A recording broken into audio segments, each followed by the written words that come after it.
Welcome back, everybody. We got another CDA League 1v1 for you. Just getting into our match here of Keen Gaming versus EHOME, but of course, before that, we do have the all-important 1v1, the replacement for the coin flip. We've got a Rubik versus an Axe. You know, a little bit of a weird matchup. We've got Faith Beyond versus Erica.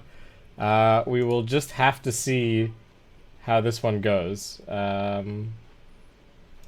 We did see Axe beat a Shadow Fiend the other day, I believe, so maybe not impossible. Could certainly just go kind of cut waves for a little bit. Maybe make some plays that way.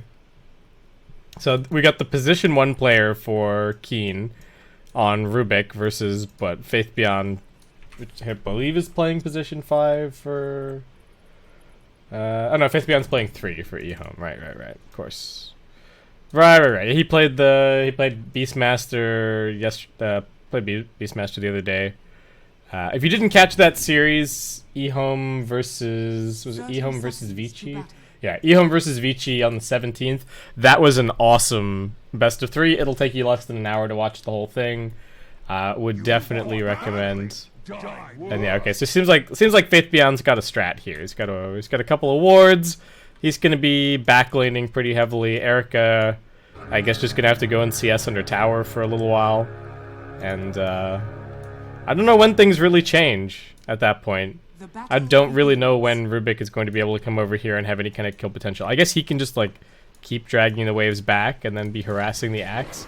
Mid-wave, no protections on these creeps, so Faith Beyond going to be able to drag them away right from the very beginning. And, just kind of stay here farming up. Won't really be too much to stop him from doing this. Erica did not buy a whole lot of regen here. Seemed like he was anticipating really harassing and actually playing the lane. We'll see how well he does CSing under tower. Well, is a carry player after all, so should hopefully be decent at it. But yeah, I mean, there's not much to look at with what Faith Beyond's doing. He's gonna miss this one? Nope. Man, he's actually got pretty good damage with this setup. Well, alright. Courier making its way around with some tangos. I mean, for now, it seems like both of them are going to be getting full CS, though definitely much more difficult for the Rubik in this situation. Axe is pretty much guaranteed every single creep. So... yeah, I don't know. Okay, needs to use the Fade Bolt to get that one. Yeah. Well, I guess this is the situation that we're in. Axe is taking a lot of damage. These two rings of regen are helping out a little bit. And is going to be sending his courier all the way around with 2 more rings of regen. But Faith Beyond needs to be careful. Doesn't want to get too low and have the Rubik maybe TP over onto him, because he's only got information. I guess that's the important thing about these wards. He's only got information so long as the creeps are there. So at this point, you know, Rubik could be TPing on this high ground. You have no idea. But the creep wave comes in again. You get a little bit of extra information. Anyway, this is kind of boring, so let's talk about where we are overall. If you haven't been watching CDA League, tough luck. This is the last day, unfortunately, for you. But good news. DPL CDA is starting from tomorrow, so if you're enjoying all the Chinese Dota action, there is going to be more coming around the corner for you. We've got 3 series coming your way today. We've got EHOME versus Keen, we've got RNG versus Ocean, and we have Aster versus PSG LGD. I think this could be a little bit of a one-sided day, but we'll have to see. I mean, EHOME looked amazing the other day. I don't know what Faith Beyond is negotiating for here, but so I think EHOME looked really good. Keen have still been looking shaky. I think EHOME probably take this series. RNG versus Ocean could be relatively close, but I think RNG gonna take that. And then Aster versus LGD, that might be the closest series, but I still think LGD probably gonna take it. But who knows? We've seen lots of upsets, and if you compare the results of this to the CPL, the other China League that's going on at the moment, different teams have wildly different results day to day. Like Sparking Arrow, #1 here, not #1 at all over in the CPL. Eric, we're trying to figure out when the opportunity is going to be to maybe go and try for a kill. Maybe wants to get all the way to level 6. I don't believe Axe has cast a spell yet. And Faith Beyond just sitting here with his 4 rings of regen. Just continuing to tank creep waves. Alright, well this is what you get for voting for Rubik versus Axe, and now he's got a Ring of Health as well. The man's got regen. That's for sure. I guess the one thing that is going his way is that Rubik is buying consumables, and he's not. So if this does actually just go to 10 minutes, and then it comes down to net worth, then the Axe is actually going to win. Because he's spent less money on... They've both got full CS, and he's spent less money on consumables. So, but you can see Erica is gearing up. He's gearing up to maybe go for a kill at some point. He's got 2 nulls. Now going to get some boots brought out. Does want a salve as well, seemingly. But yeah, weird times. Weird day. Not the most entertaining 1v1 that we've seen, certainly.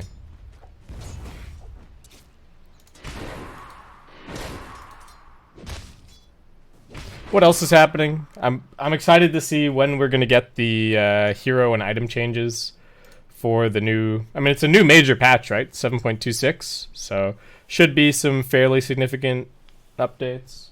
What is going on here, Faith Beyond? Let's see if I can point the old translation machine at this and get an understanding of what's going on, because there's not a whole lot else happening. So I've got the old Google Translate live text translation on my phone.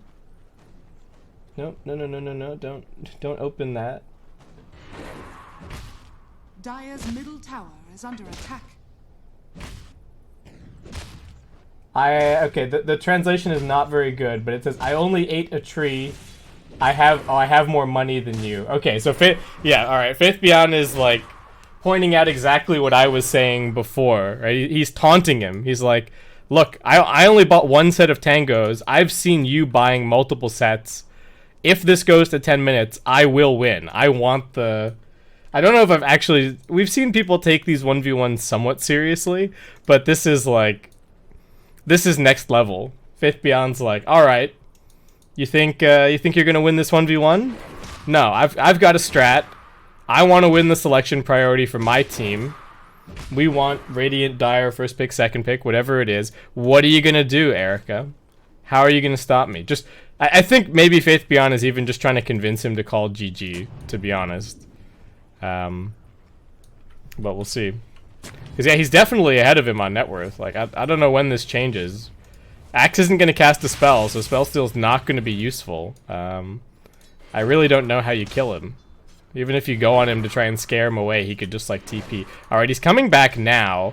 Reasonably fast with the wind lates and the boots. Okay, he does actually get a point. He does get the Berserker's Call, so just going to try and keep him away from the creep wave, but this is not the best. Faith Beyond's just going to keep on fogging him and then wait for the wave to spawn, go and drag it in. They are battling it out now. Does seem like Erica is winning for the time being. He's going to get another Fade Bolt off. Berserker's Call not really all that helpful. Faith Beyond doesn't want to let this creep wave go, so does come rushing in to aggro it. And now that's actually danger for the Rubik. Actually, the Battle Hunger now being stolen. Maybe Erica can actually get this. Faith Beyond just going to try and run it out. The lift is available. Another Fade Bolt soon. This is the maxed up Fade Bolt from Erica. And Faith Beyond... Can he escape? He's pretty fast, but maybe not fast enough. The Tranquil Boots on the Rubik, and Erica gets the first blood. Alright. Is that GG now? I mean, Axe has to kill him to turn this around and get it back to being about net worth instead of kills. But, I mean, no GG called. Radiant's middle tower is under attack. What is this the saltiest 1v1 that I've seen? Actually, I think the saltiest was calling GG as Razor at like 2 minutes versus Broodmother, because you just knew that there was no chance. All right, so now we actually have an actual lane on our hands. Faith Beyond really wishing that he had this Vanguard picked up.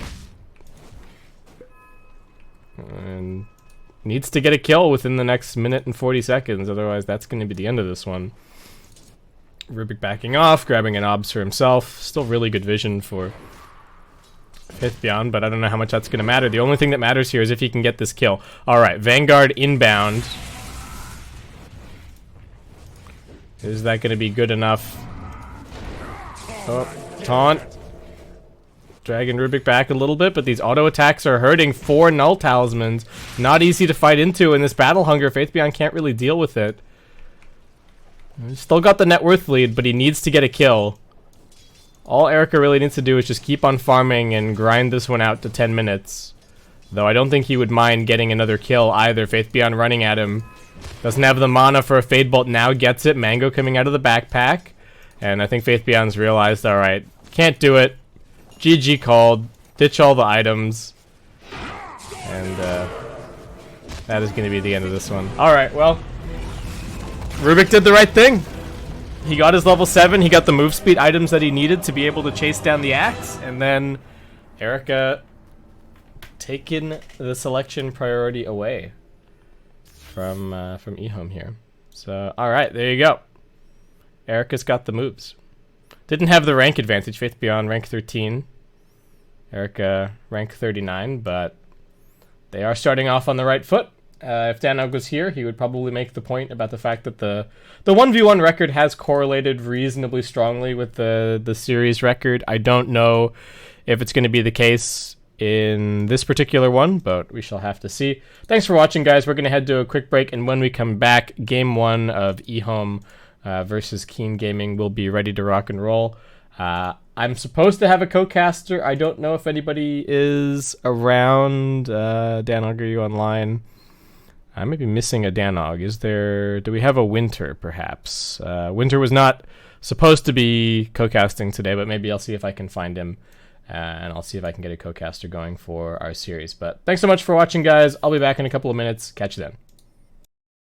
Rubik getting banned. To me, it's always so interesting that the players play these 1v1s, and then the heroes from the 1v1s, I feel like, kind of come up a little bit more. Maybe it's just like a selection bias on my part, but the other day we had DY playing that Ogre mid, and then he played Ogre for the entire series after the 1v1 mid. So I think there is some credence that it gets stuck in your head a little bit after you've played it in the 1v1. But anyway, Lycan banned, Rubik banned, Keen, I don't know. I would still almost want them to... Oh, do I want them to put the Ember as a 4? They have a quad melee lineup currently. Like, they have a quad melee lineup against a Dazzle and a Morphling. Well, Dazzle and a Pangolier. And a Lina. Like, this is looking pretty good for EHOME so far. And again, if EHOME want, they can still just have the Dazzle as a 5, and they can pick up some mid laner or something that they feel is looking really good here. Though I think it's still looking easy to just run like Dazzle safe, Morphling mid, Pango off, Lina 4, and then just grab whatever 5. Though maybe that's not the plan, given that they do have the last overall pick. But I don't even know if they need like a 1v5 game-winning hero to win this game. I really like their draft more overall. Okay, Skywrath Mage coming in, but that's probably just your 4, so 4, 3, 1, 2, 5. Unless they want to try and run Skywrath mid, in which case it's like 5, 4, 3, 1, 2. So I guess just swapping the Skywrath and the Ember around, and that is the one thing that might give EHOME like a little bit of pause here. 5 seconds. I understand the axe, it's like decent idea versus the Dazzle, but looking like it could just be a 5 Dazzle. And EHOME, what do you take mid if they have to keep it open for it either being Skywrath or Ember? Because they don't want, I don't think they want to send the Morphling mid into the Skywrath. They could just make their pick, like make whatever pick, and then just see who picks it up for Keen. So if it does end up being Yi on the Skywrath Mage, then they'll know, and they'll know not to send it mid. Oh, Dragon Knight made it all the way to the last pick? Sure, why not? Let's just take a Dragon Knight. That seems good. There's no way you can go wrong with that. I can't believe I didn't even realize that. I think Mars also made it almost completely through the draft. We did actually have some slightly weird bans here.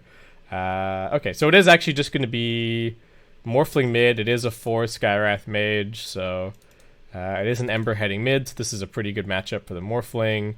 Yeah, Faith Beyond just going to be playing the Pangolier. They do just make the Dazzle the 5 in the end, and yeah, I'm worried for Keen. I think they actually need to get like the Axe needs to have a good game. The Skywrath mage is going to need to get a lot of successful rotations out. He does have good heroes to connect with, don't get me wrong. Like if Ember and Axe are even just having decent games and the Skywrath gets some good levels, then they'll be able to run around, slight chains, or get a call off into a Mystic Flare. There is the save potential from the Dazzle, but I think they can still get kills. I'm just worried that EHOME are going to go really well in their lanes, and they've just been looking like I think a better team in this event, been playing a little bit better, and they do have the record to back that up. Who did they actually lose to? So they lost to IG, RNG, LGD, and Sparking Arrow. So yeah, dropped a few here and there. And they 2-0'd Vici, 2-0'd Aster, 2-0'd Ocean. Okay, so yeah, pretty solidly middle of the pack, not taking too many wins or even too many games. Actually, they took a few games, right? They took a game off Sparking Arrow, they took a game off LGD, and they did take a game off of RNG, who have actually ended up pretty much tied with them in terms of the overall record.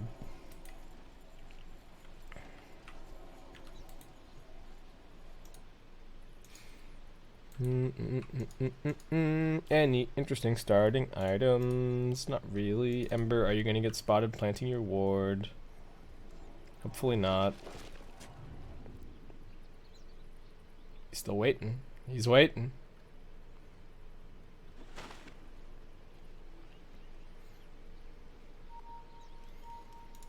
They see Axe coming in here, so EHOME will immediately know what's going on with these lanes. And did he plant it yet? Still no. Still waiting.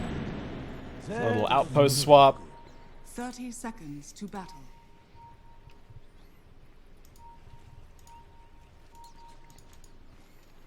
What else is going on? Tyler's just going to be going for Soul Ring here.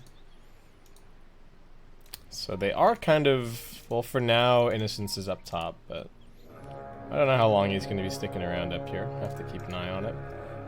So they show Axe at bottom and then they rotate the lanes. So Axe is now heading top, and they are going to be putting the Phantom Lancer down here in a little bit of a tri-lane. I don't think Dragon Knight actually really minds being sort of sacrificed as the position 3 all that much. Like, this should mean that Pangolier gets an okay lane, and really the star of this lineup has to be the Morphling, and I think Morphling's going to do a-okay in this 1v1 matchup, so. Well, we will have to see if they can get some ganks on him a little bit later on. Ember getting really aggressive with the Flame Guard so far. Sylar taking a lot of pressure under the tower here. Afu even hanging around back on the Radiant side of things, but we'll still be able to sneak out a-okay. Sylar gets 2 out of that first wave, which I think is decent with all that pressure. And yeah, I don't know how well Axe is going to do up here with Jin Q on the Lina just plinking away at him. He's already got a Blightstone picked up. Like, this is going to be a lot of harassment coming in on the Axe. Nothing to say. Is getting pressured out pretty heavily on mid, and now, could this be your first blood? He doesn't have a Fairy Fire. He's going to get it. Ember just going to do a little bit of shopping, realizing that the tower will kill him. And finds the opportunity there by going for the Flame Guard plus the Searing Chain. There's no point in the Sleight of Fist. Okay, so the Lina being up here and pressuring is going to draw the Skywrath Mage over, so this is now going to be a very spammy lane, but that does mean that the pressure is off Dragon Knight a little bit down here at bottom, and kind of surprising that they got the Dragon Knight through as the very final pick of the draft. Definitely a nice hero to actually have overall against the Phantom Lancer, and not even too bad against the Ember Spirit either, just getting another stun.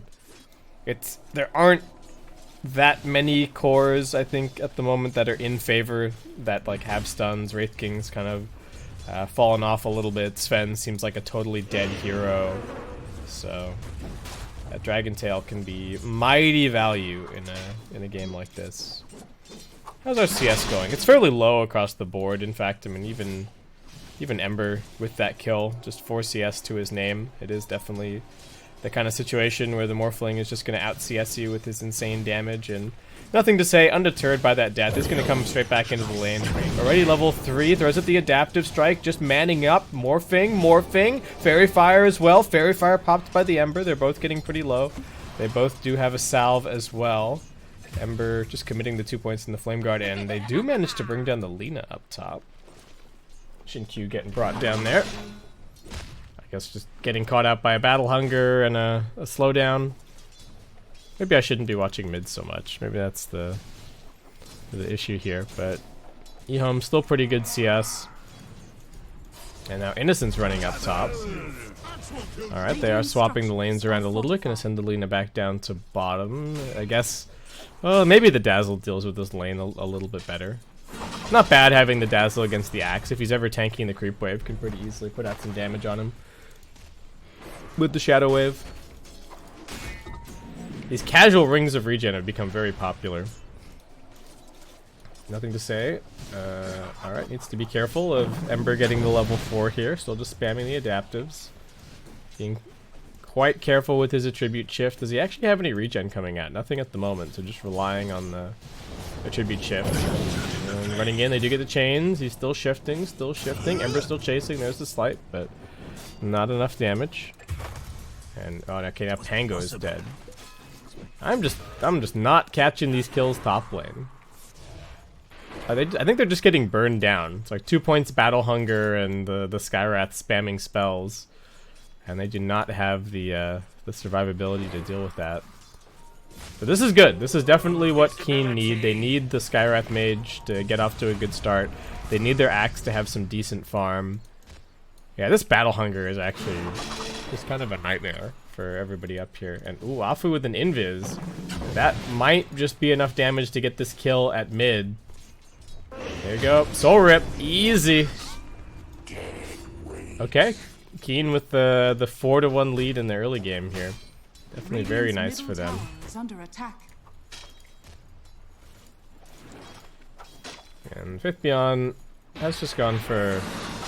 Oh, Swashbuckle through. A little bit of damage. I don't think they can actually get this kill on the Skywrath Mage, though. It's only... Actually, it is 2 points up in the Poison Touch, but he's still surviving. Fairly tanky. Innocent still auto-attacking onto him. Faith Beyond looking kind of dead. Can they at least bring down YDS? Innocence pops down the ward to try and get the vision. Nobody's going for the bounty runes just yet, and Innocence not able to close the gap onto the Skywrath. He will also be taking a spill here.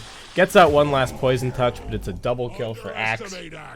And the prize of the bounty runes also still waiting for somebody to go and claim them. Mid lane, I mean, Morphling does have 15 denies.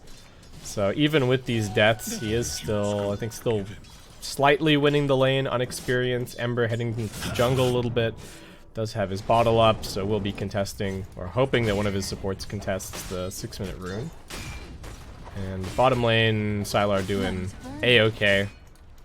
I mean, not that much that they can really do to pressure out a Dragonite. This is just the great thing about this hero, and Sylar already hits the level 6, pops the Elder Dragon form, and going to start plinking away at this tier 1 tower. Both supports rotating top. They want this kill on the Axe. Can they actually get it? There's the slowdown, needing to land this stun from Jin Q. And they do get another slow. Keep on going with those auto attacks, and this should be an easy kill. Does get the call off, looking for a little bit of free damage, and does at least get the one spin, but EHOME shut down the Axe somewhat here. As where are the Keen supports? What's the Skywrath doing? Alright, Skywrath just walked mid to go and grab an Illusion Rune, I guess. He's hanging on to mid lane while the Ember Spirit jungles. Even with these kills, he still just doesn't... He doesn't want to hang around for that long in the lane against the Morphling. Nothing to say. Has just chosen to max out the Adaptive Strike this game. Yeah, pretty nice for him to be able to secure CS here and there, to nuke the range creep. I don't know, is this what you want to go for if you're trying to pop the Flame Guard, though? Do you not want more... How good is Waveform? I don't actually know how much his Adaptive Strike is doing currently, and I'm not gonna sit here and try and math it out. Could check the combat log quickly and see how much he did. We'll just guess, right? It probably did like 200 and something damage to the Skywrath Mage. This ability has been... It got buffed a whole bunch, right? And now it's being nerfed a decent amount. Sylar's fine. They're looking for the axe again at top. They do have some alright dire vision, though. So I shouldn't just be able to walk up onto him. As I say that, he gets a taunt onto the Lina. Xin-Q not going to be brought down. They missed the dunk, but they will still get the kill anyway. Now Innocent's getting slowed down. Battle Hunger still on cooldown for a little bit. Axe doesn't have any spells, but he's still got his fists. Putting the pressure in. Faith Beyond looking towards YDS, but got to be careful of this Skywrath Mage. He's got some pretty good damage potential, and Axe able to zone them back completely. Afu looking for the rotation. He is standing right underneath the Radiant Observer Ward. So, don't think he's going to get anything here. As, oh my word, all of EHOME disconnecting. Uh-oh.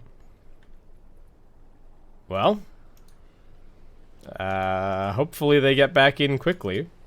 Otherwise, we might have a little bit of a break here.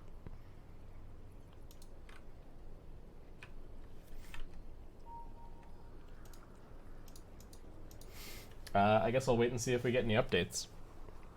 Hopefully it'll be a quick one, folks.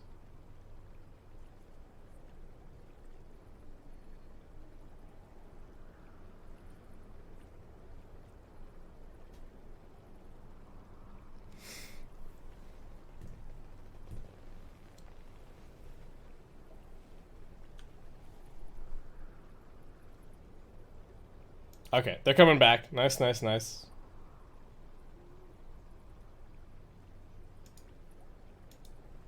Alright.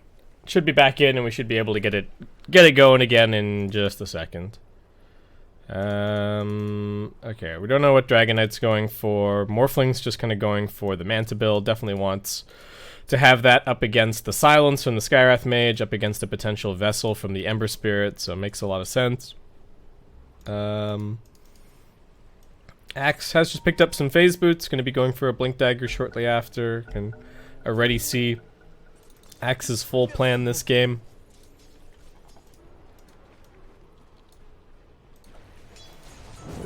Ember, little hip hop away, does want this double damage. Gonna grab it. Oh no, and they're down again. Uh-oh. Well, at least we've got the auto pauses, but this is definitely frustrating for EHOME.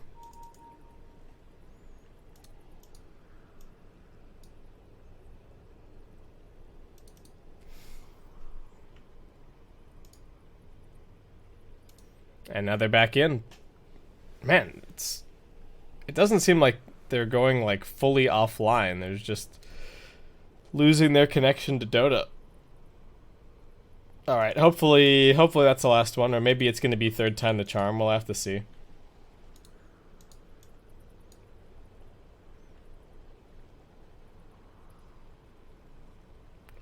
Alright, try again. DK's got a ward. Tyler can play super aggressively on this tower. He's just going to keep chipping. He's going to be going for a Shadow Blade, so kind of a middle ground between getting a good initiation item and also still having some scaling potential. Certainly do not mind it. And you know, Dragon Knight, he's a scaly guy, so definitely still want to have that option. Ember Spirit making a rotation with this double damage, perhaps. Not a bad time to be doing it. I do think well, they don't have a stun here other than the chains, so if they use the chains, Sylar could just TP. Well, speaking of Sylar TPing, he's actually already out of here, heading top with a little bit more of this Elder Dragon form. They want to kill the Axe and then make a play shortly after. They do spot the Dragon Knight now. Axe should know that he just needs to run for the hills. Could consider throwing a Battle Hunger onto the creep wave, but instead, it's actually the Skywrath Mage looking for the turnaround. Pangolier can't get off the Rolling Thunder, but the stun is going to stop the dunk at the very least. Dragon Knight now tanking up the tower. This is not where Sylar wants to be, and EHOME going to end up losing too. Innocence, can he at least finish this kill? Yes, he can, but it comes at a hefty cost. Ember Spirit TPing in, and that's going to be a double kill for him after all is said and done. 3-10 now your score line. In gaming, really looking great out of this early game. Not a huge net worth or experience lead. The Morphling and the Dragon Knight still quite farmed, but honestly a better start out of the lanes than I thought Keen Gaming were going to have here. And putting on some pretty good pressure. Afu does look a little bit lost, but Radiant's You know, top he's just an tower is under undying. attack. He's just gonna get some levels from this point forward. Pop down some tombstones on some high grounds, and that's really gonna be his contribution. We've got battles for the outpost. Shinkyu completely whiffs the stun on Afu there. I think his cursor, like, he must have had it angled pretty far down. And cursor got caught in a weird place, and now he's not going to be able to capture it back. We'll be able to deal with the tombstone pretty quickly. I say that, he gets called up. They do bring down the tomb. Now they're chasing after Innocence. Morphling dying elsewhere. On the other side of the fight, he gets brought down. That is 2 dead on the side of EHOME, and Keen Gaming Top tower is under controlling both outposts at 10. They're going to be the only ones getting experience. And they're actually, okay, just going to be a 2-2 Bannerine split. So EHOME still getting a couple. Faith Beyond looking for this kill onto Afu. The raindrop helping to keep him alive a little bit longer. But Faith Beyond still jumping out of the Rolling Thunder. Will be able to finish the kill. Now getting chased down. Doesn't have a TP scroll for 7 seconds, and Axe is hunting for him, but Swashbuckle back to the tower, and he will be okay. Nothing to say even with the death.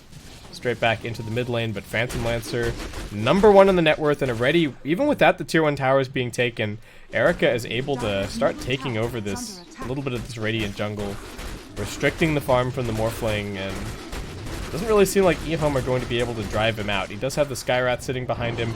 He's on top of a ward. Innocence. They do have some vision in their jungle themselves, so they are watching the Phantom Lancer do this. And I feel like Innocence is pinging Phantom Lancer as if, like, why are we letting this guy just make, you know, do whatever he wants? Dire's top tower is under Ember, what's he going for? Just gonna be going for a drum build up here. Jinkyu, level 4, getting run at. Fortunately, there's no Flame Guard for another 7 seconds, so it should be okay. Top lane Sylar with another Elder Dragon form still really wants this tier 1 tower as Afu Dire's middle comes tower in for the ward. Looks like he is going to pay for that one with his life. Pops the tombstone up onto the high ground.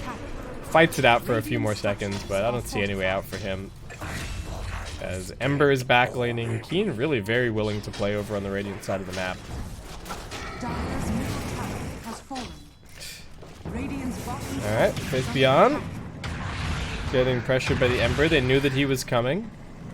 So just gonna Rolling Thunder his way on out of there. Erica is taking out this bottom tier 1, so kind of making his own space Radiant's bottom in the tower Radiant has jungle, though fallen. it seems like for now, EHOME not at all willing to sacrifice this area of the map. Like, still really heavily warding up. I guess until they take this top tier 1 tower, they're not going to be so willing to sacrifice control over their own jungle. And yeah, Innocence really coming in here and Radiant's contesting bottom heavily, tower popping is down under sentries.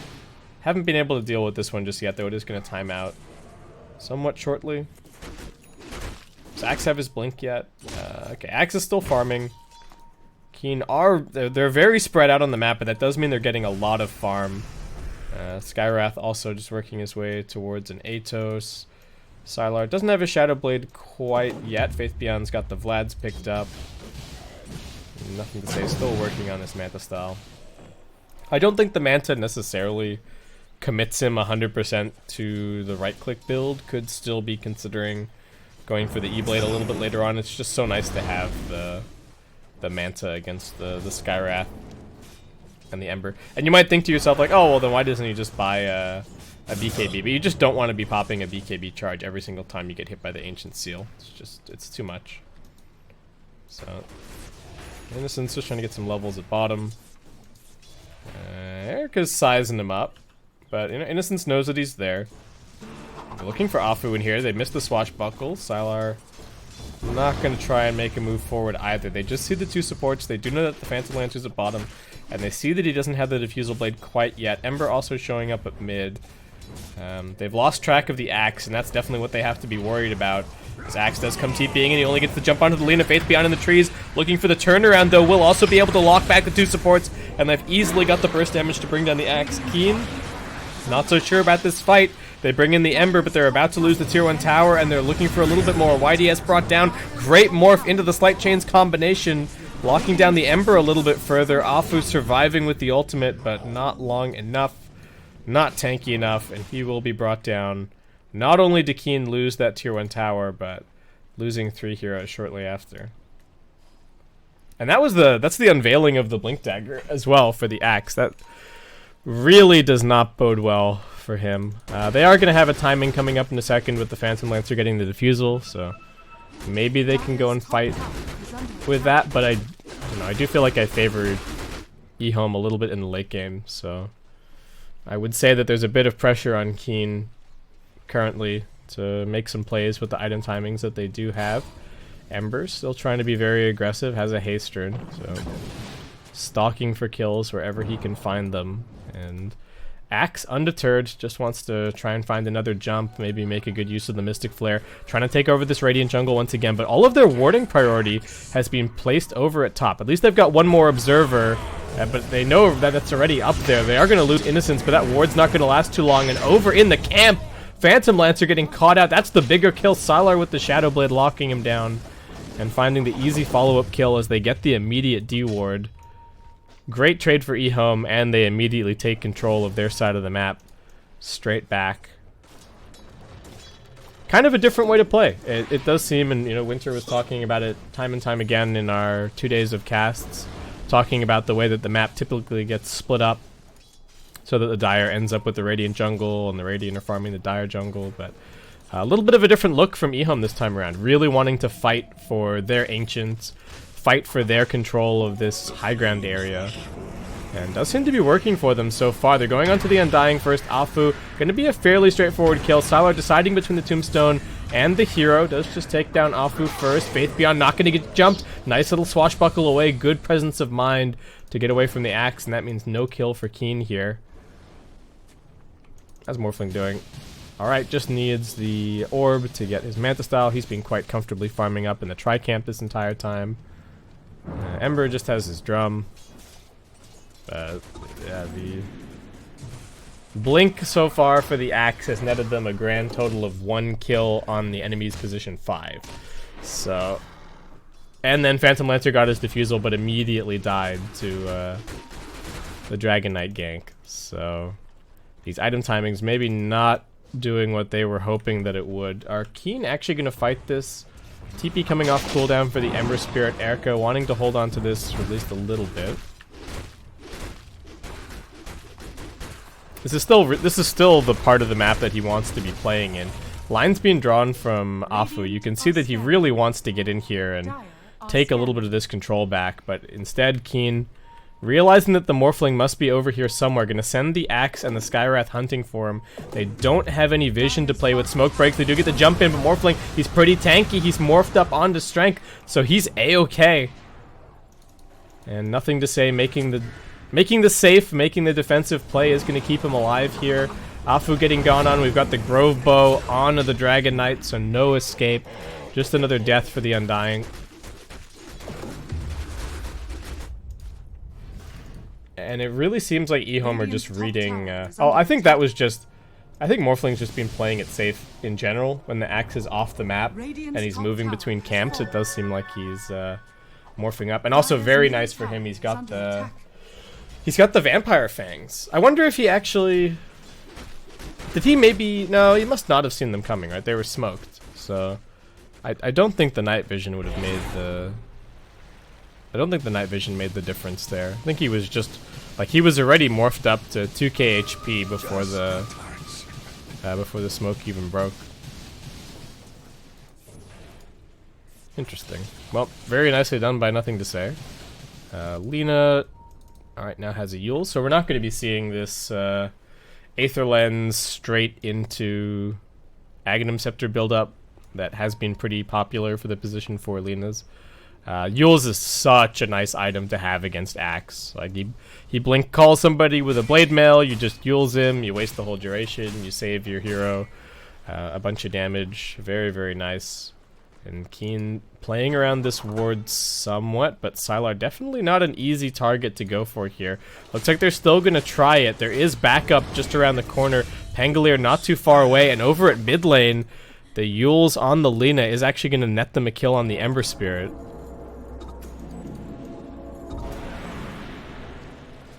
Don't know if he would have had any way to... Nah, there's really no way to play your way out, right? First you get Yules, then you get stunned, then you get chains. Just getting clicked the whole time. Axe is cutting this wave, so that is going to put an end to this push on top lane at least a little bit. As Erica looking for the trade down bottom. Phantom Lancer going for a Manta style. Dazzle just going for some Greaves currently. Dire's top tower is under attack. And Axe TPing down here to this outpost that they do have captured. So it took a little while, but we do kind of have the status quo of EHOME taking over this section of the map. And now we've got Keen taking over the Radiant side. Dragon Knight is TPing in here. Has he been seen? Sylar just wanting to defend since that wave got cut at top. 20 runes here, and EHOME actually setting up a little bit of a bait on this high ground perhaps. They are going to reveal their positioning now. Lino will try to walk down. Is going to get caught out. Yule's going to buy him a couple of seconds. What can Faith Beyond do to keep the Lina alive? Faith Beyond just focusing on the Undying for now. Has nothing to say, goes for the waveform out, but Ember Spirit's got this haste. He gets the catch onto the Pangolier. Can't get the shield crash off, now caught by 5, and Keen Gaming happy to take that kill. EHOME, a bit, I guess, overconfident going into the river there. I think it would have been fine if they just stayed up here and hadn't killed the courier and maybe just camped for somebody going for the bounty rune, but nothing to say. Jumps in, does get taunted up. He's pretty tanky with the morph, but is it going to be enough? Pops the Manta, knocks back the Ember. Now with the Slight, buying himself a little bit more time. That dunk, not nearly enough. In the backlines, Afu is here, but he just gets immediately stunned and brought down.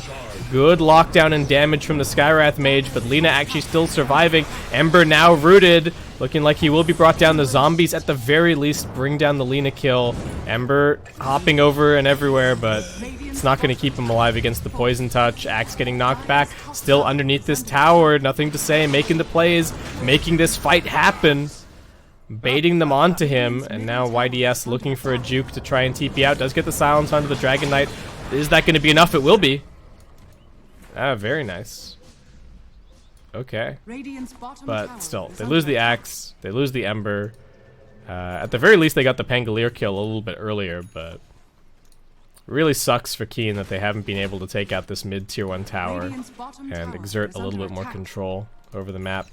Sylar, is that his... Okay, he's got his BKB completed now. Nothing to say. Also just going to be going for a BKB, and EHOME actually heading into the pit. Got pretty good sustain for this. There is actually a double damage waiting outside, so nothing to say. Going to go and grab that.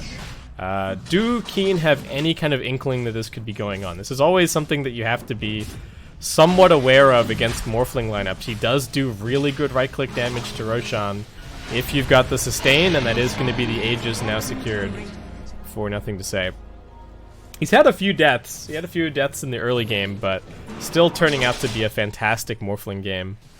And Keen, I don't know if they're regretting not going for the Vessel at all here on the Ember Spirit. He's just kind of been going for a, I guess, more traditional build with the Drum Maelstrom, maybe a little bit more scaling potential, but then also queuing up an Aeon Disc after these last couple of minutes. Faith Beyond hopping up onto the high ground, nothing to say. Also here, they're just hunting supports. Mantis out of the silence, good damage from the Adaptive Strike, and it's only going to take a couple more shots plus the Rolling Thunder to finish the kill. They've also found Axe, but can't quite lock him down, it seems. Don't quite have the range to get the Dragon Tail off, but even with that, EHOME still flexing their muscles, taking out the tier 1 tower. Ember drum popped, misses the Slight. So no kill to be had on the Lina. And even if he landed the chains, Innocence is always there to back him up. Did decide against maxing out the Poison Touch, has just gone for the full 4 points in the Shallow Grave to get that little bit of extra cast range going. Be able to help out his teammates. And yeah, I don't know, maybe I'm harping on this too much, but I really think that the Vessel would have been value for Ember this game. Like, you're also playing against Dragon Knight, so it doesn't seem like a bad idea.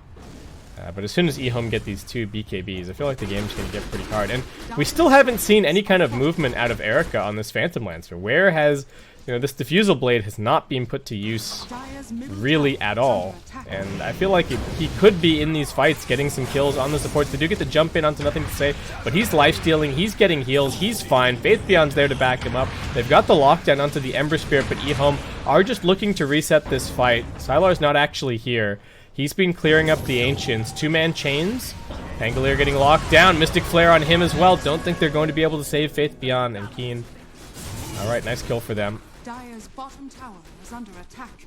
What are EHOME waiting for? Oh, they don't have the Elder Dragon form, right? Radiant's So top tower Sylar is not under even going to attack. bait his team into anything, just farming neutrals in the meantime. Because he is not ready to fight until he gets the Elder Dragon form back up. But I say that, he's now level 18, so Dragon Knight going to be insanely strong in this next fight. Axe trying for the blink call, not quite on the money. We got Radiant's middle tower neutral items rolling out, so definitely need to keep an eye out for that. Afu, he's been seen. Innocence is running for him. Can they kill this Undying? They don't know who he's running to. Nobody's pushed out bottom. Ember's showing now, but that's no guarantee. They do get the jump onto the Morphling, and that's the Aegis quickly claimed.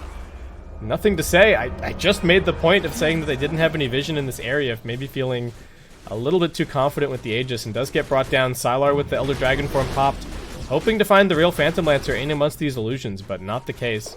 And now seeing that the Elder Dragon form is being used, Keen could just wait that out and then look to take a fight afterwards. I think they should really just come and push up bottom lane a little bit. There's still a decent duration on this, but as soon as the Dragon form wears out, I think they can actually quite easily win a fight, even with a net worth deficit. Of course, they're going to have to try and fight around some vision. Hopefully they've got an Observer Ward somewhere, but I think all it would take is fighting, near maybe a ward, get a decent tombstone down, and could be their fight to take. Phantom Lancer does have his full manto. I mean, Ember, not all that close to any items. Oh, but this ward on the high ground is going to completely scout out everything. Yeah, they see all three cores mid. Yeah, even if they don't actually see the smoke, they've got to know. And Nothing to Say, just waiting to break it with the invis on the vision. So, okay, so they see Afu now. Axe also broken. Faith Beyond, Rolling Thunder in. Locking onto 2. Gonna keep going onto the Undying. That means no tombstone for this fight. Axe also getting locked down a little bit. Morphling is hungry.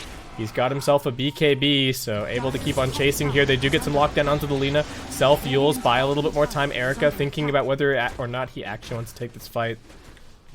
They're kiting back to the Radiant Vision on the side of EHOME. Dire's top tower is under attack. And just going to be the support kill. Bottom lane getting pressured. Jin Q comes down to deal with this. Sylar going to quickly cap this outpost. So, a couple of things on the to-do list for Keen Gaming. It seems like, well, they've completely missed their opportunity to punish the Dragon form being down. Kill at bottom would be great, and capturing this outpost. Can they get Jin Q?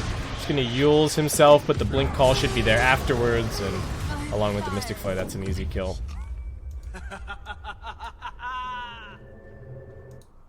They're really not gonna... Wait, do they just not... Okay, they don't see anything, so they don't know if anyone's coming to defend. They also just have no idea if anyone's TP'd on this outpost already. So, from Axe's perspective, he just needs to play it safe. They do see Sylar up top now, trying to finish this this tower off. He is going for an Aghanim Scepter here. So what's that give him? It gives him a bonus on all of the effects, attack range, free pathing, and the magic resist. That seems pretty good. Especially this game. He won't have to pop the BKB. And can just follow up easily on the Pangolier. I could have also seen him just go for like a right-click item or a heart or something, but this seems a-okay. Given the position that they're in, Morphling does decide to go back for the shotgun at the end of the day. I mentioned it as a possibility. Wasn't 100% sure if Nothing to Say was going to go for this, or maybe just get a Daedalus or something to go along with the waveform attacks targets, but makes the decision in the end that he wants a little bit of extra nuke damage. Jin Q still playing a very utility-focused Lina, is just going to be going for the Lotus Orb next. So deciding that his team has enough damage Faith Beyond's trying to buy a Yules just to save himself against a couple of these silences and stuff like that. And Keen with a little bit of pressure at bottom, maybe trying to force some rotations back, but both mid and top pushed all the way in.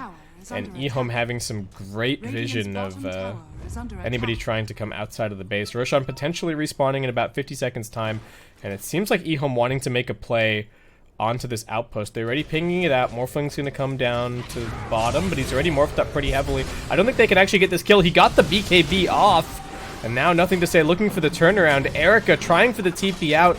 Do they have anything to interrupt this? No, he's gone, but no hope for Axe. It looks like he should be brought down. He actually got the taunt, but there's another taunt waiting for him. Skywrath Mage over in these trees. Hasn't gone for the TP out just yet. They're pinging him now, but there is an adaptive strike to interrupt him.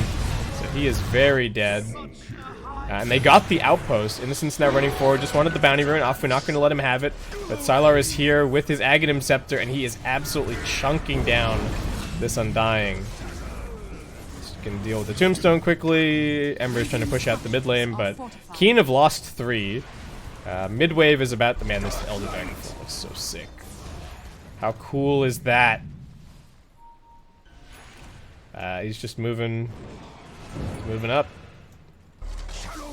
Dire's middle tower is under attack. A little bit of Dracarys action. Dire's structures are fortified. This tower is not long for this world. How much does this actually do? So wait, is it slightly better than the...